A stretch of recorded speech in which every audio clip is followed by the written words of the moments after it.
Че на малко фолдъри, фиксове, само един фикс, не е много. Кирито ще каже първи как се казва. Това е джентълменски фолдър на Crayshall VG10. Два бенчмейта 710, един е D2, другия е M390. Известния парамилитари двойка, пак от M390. Spider Coendura VG10 и прочутото Томи Ханкала Себрянка. Малък тест. Почваме с джентълменът. Снимаш. Снимам.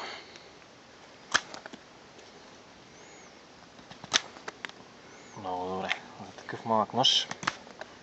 Много добре. Давай натам. D2. M300.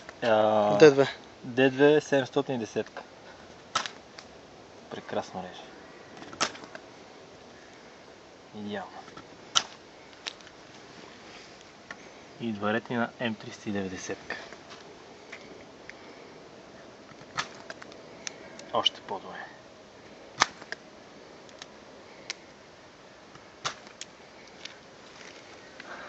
Парамилитари 2. M390.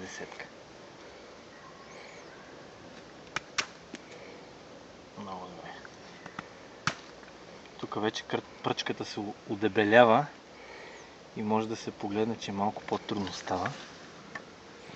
И Spider Coendura VG10. Много добре влиза, просто чудовищо добре. Ендурът. Не съм вярвал, че така реже. И Юка Ханкала Томито. Ще видим то как. За първи път чисто нов. За първи път чисто нов. Цепи косъм в момента. Действен. Еми, без коментар. Томи. Тук пръчката е доста по-дебела. Това е за сравнение, ако искаш вземи някои от другите ножове, примерно 710-ката. Да се видим на малко по-дебело как работи. Мъката е по-голяма и натиска е доста по-голям. Даже вече тук почваме. Доста по-трудно. Доста по-трудно. Ако искаш. Това е общо взето. Това са. Kershaw 710.